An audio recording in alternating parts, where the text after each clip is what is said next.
علم أن لا تحصوه فتاب عليكم فاقرؤوا ما تيسر من القرآن. علم أن سيكون منكم مرضى وآخرون يضربون في الأرض يبتغون من فضل الله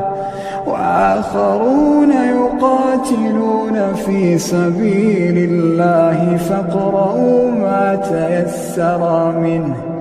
وأقيموا الصلاة وآتوا الزكاة واقرضوا الله قرضا حسنا وما تقدموا لأنفسكم من خير تجدوه عند الله هو خيرا وأعظم أجرا واستغفروا الله